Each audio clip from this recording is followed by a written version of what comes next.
અંકલેશ્વરના સેંગપુરમાંથી રૂપિયા 1.35 લાખની 3 ભેંસોની ચોરીનો ભેદ ઉકેલાયો. રૂરલ પોલીસે સીમમાંથી ભેંસ ચરાવનાર ઇસમની ધરપકડ કરી. પશુપાલકે ચરાવવા આવેલી 3 ભેંસો ગાયબ થતા પોલીસ ફરિયાદ.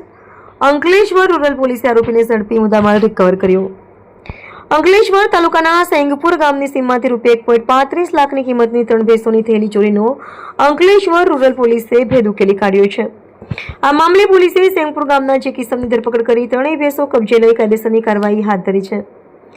ઘટનાની વિગત અનુસાર સેંગપુર ગામે રહેતા અને પશુપાલનના વ્યવસાય સાથે સંકળાયેલા રસીદભાઈ ચોટુભાઈ પઠાણે ગત તારીખ 26 જૂનના રોજ પોતાની 3 ભેંસોને ગામના જાસીમ ઇકરામ બેલીમને સીમમાં ચરાવવા માટે આપી હતી. જોકે બપોરના અરસામાં સીમમાંથી અચાનક આ 3 ભેંસો ગાયબ થઈ ગઈ હતી. પશુપાલક રસીદભાઈએ આસપાસના સીમ વિસ્તારો તેમજ નજીકના ગામોમાં શોધખોળ હાથ ધરી હતી. પોલીસે આરોપી પાસેથી ચોરી થયેલી 3 ભેંસો કબજે કરી આ ગુનામાં તેની ઊંડાણપૂર્વક પૂછપરછ હાથ ધરી છે. રિપોર્ટર રવિ સૈયદ, અંકલેશ્વર.